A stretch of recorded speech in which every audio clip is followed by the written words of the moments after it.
Just to show you before I cover it up, that all the cable and fluid pipes are passing below the floor of it and the ceiling of the crops farm area.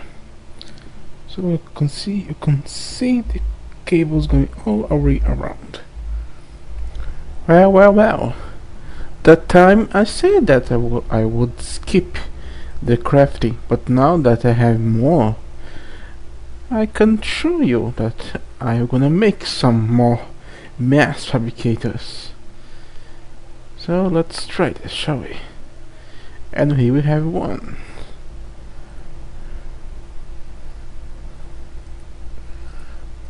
I believe it is something like this.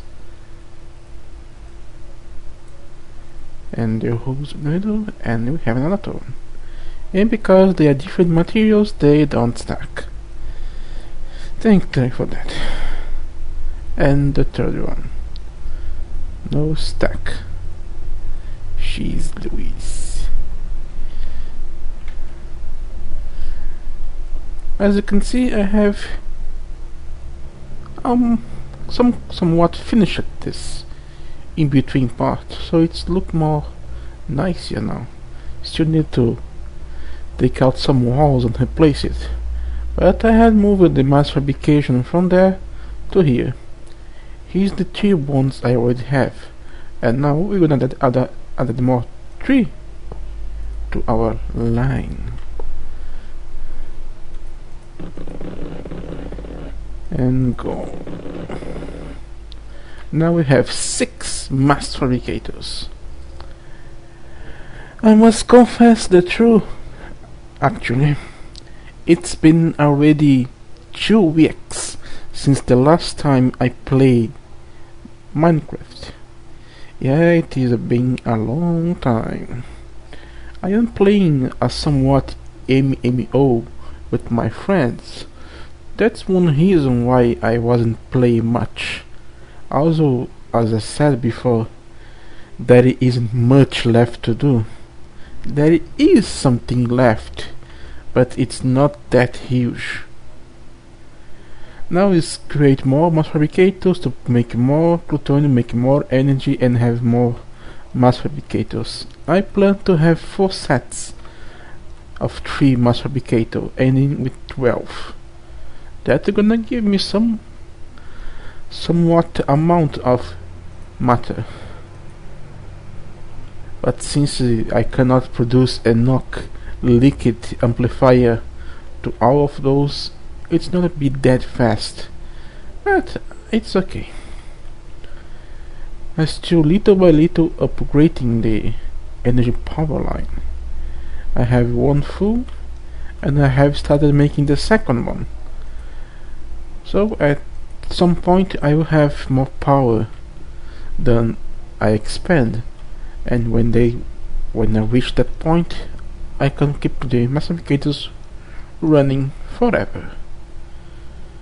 So now it's back to waiting game, and just to show that since I cannot use it that far, I have placed it down the amplifier and put an input hatch here.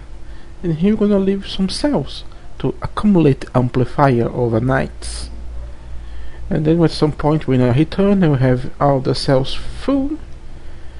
Then I'm gonna install some system above them to feed the amplifier, and everything is gonna work for one time with amplifier and one time without amplifier. So it's in between times. Okay then.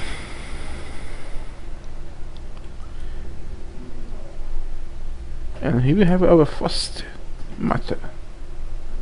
Come on. Yes, here you go, the first, and output it. Output it, and output it. Nice. And I place these pumps to avoid the liquid going back forth all the time. Now just repeat Let's just repeat this over and over again. Well then, do you remember that sapphire ore that I got that time? It's time to place it to use. First let's hammer it. I can hammer it? Why? What's happening?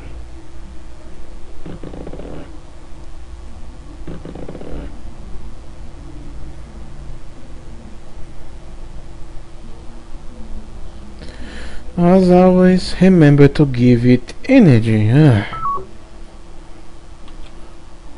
Okay, full now. Give me my sapphire.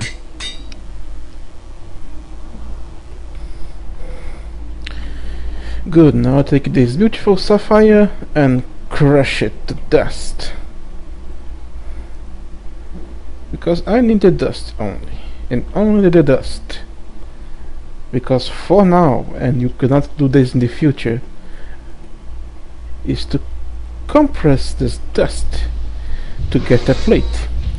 In the future, when you have the version where it's fixed, you need to make a sapphire block by compressing 9 of those to then cut the block to get the sapphire plate. Just like this. And with this, all I would have to do is find the ladder, which should be somewhere here. Here we go, and cut it.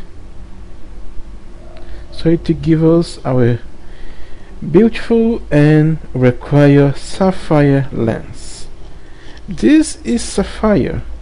Lens is required. If you're playing in a mod pack that has Towncraft, you have other options like the aqua crystal, which is more simple. But in the future, since we're gonna change how to get the plates, I don't know if we're gonna have any aqua cube. So in the end, you might still need to find some sapphire lens. And why you need that? Glad you ask, because this is really heartbreaking. Let's remove this emerald lens, place our sapphire lens so our high voltage precision laser cutter can use the sapphire lens to cut lapton crystals. You heard right, lapton crystals. Oh, my pocket. Oh, it hurts so much. Why we need this, you're probably gonna ask. The answer is quite very simple. To get this engraved lapton chip, which is used to make either the energy flow circuit or what I want, that is electronic energy orb. Remember before it was just 8 leptrons around an reinforced iridium plate? Well, it's not anymore. It requires this many lepton chips, 2 energy flow chips. But we have another problem. Do you see this? This voltage is actually half of a extreme voltage. So even if I want to make lepton crystals and get all this, that it's still medium voltage, I still need to make one extreme voltage assembler. So let's get to it. It shouldn't be difficult, right? It wasn't at all. See this high voltage is just this thing. So extreme must be the same thing. Oh yes, it is. Extreme robot arm, extreme converter multi, aluminum cable, data control, and the machine hull, which is just titanium. But let's take a little look at this. I'm gonna need some electric motors of extreme voltage, and for that I need titanium, anodized copper, aluminum, and what's this? Magnetic neodymium. Why do I get neodymium? Well, I have two answers for you. One is that if you're lucky, you can find a vein of it somewhere in the end of the world, in the hell, I don't know. But you probably won't find anything like that. The other solution is, did you remember your headstone ore? If you process the ore, you're gonna end with this hard earth, which came from the byproducts of headstone. See? You process it, you crush, then water washing, and then when you crush again, you have a chance of getting it. And when you centrifuge it, you get a tiny. So when you get all this hard earth, what you do? Simple. All you can do with the hard earth is to simply centrifuge it, and you have a chance of getting all these 6 different metals that Greg has nowhere to place, so he put on this recipe, and one of those is neodymium. So you can just take your basic and throw all your hard earth and simply wait up and try your luck. As you can see by the disposal of the dust, I already made some, and since you follow my style of play, when I get 4 small piles, I make one dusty, and then I scan it. You can see that I have here that atom with ND neodymium, so I can replicate when I need it. And here we have our neodymium, and we have the rods. So all is left is to magnetize it, but this will end into another problem. As you see, the voltage to magnetize it is high voltage. Well, sorry about that, I don't know what happened. But here we have one, already made one. Let's not waste time.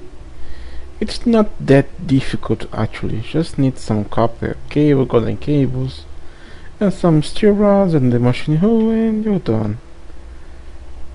But since it just has one use, let us replace that furnace we had here before and place it and give to it the place of it.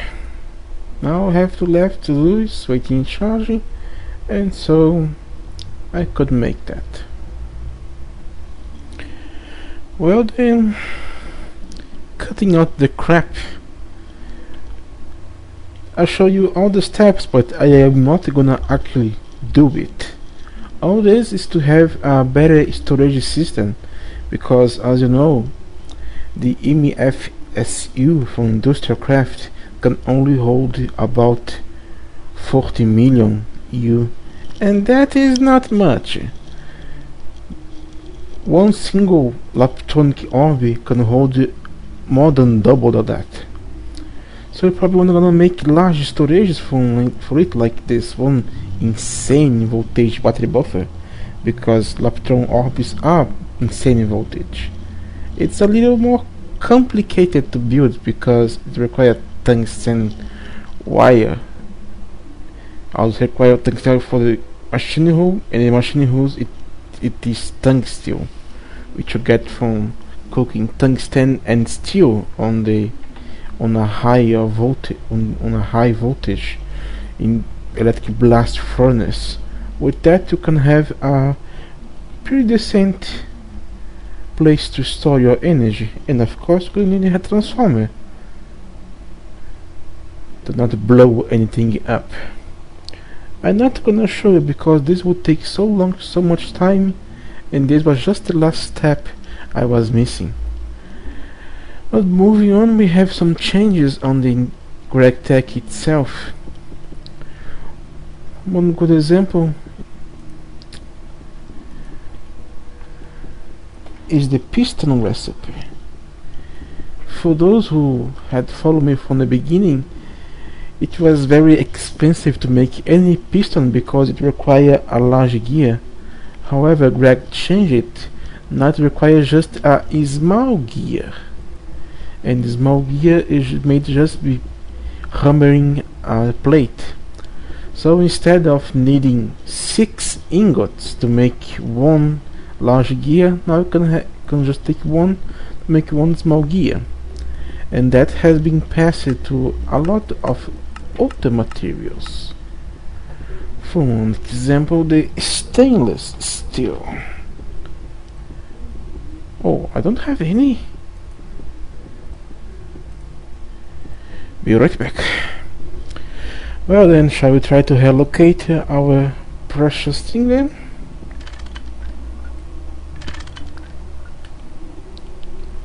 We have the setup here with both extreme transformers, one to inject into the insane voltage battery and one to withdraw from it.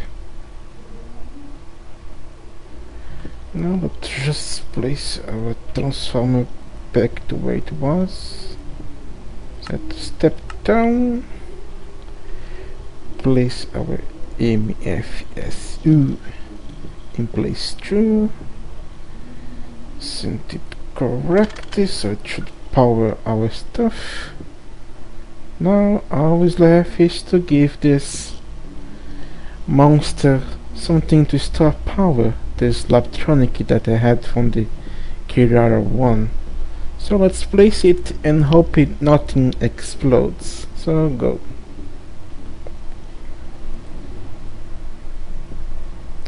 Energy is rising. Don't scare me. I know it's not like this. It's step down, step down, step down, damn you. And don't forget, this thing has a gigantic energy internal storage. So when you first place it, it's gonna take a long time to fill this up. So don't feel the head down if it's gonna take a while to start charging or starting to recharging. It is like that.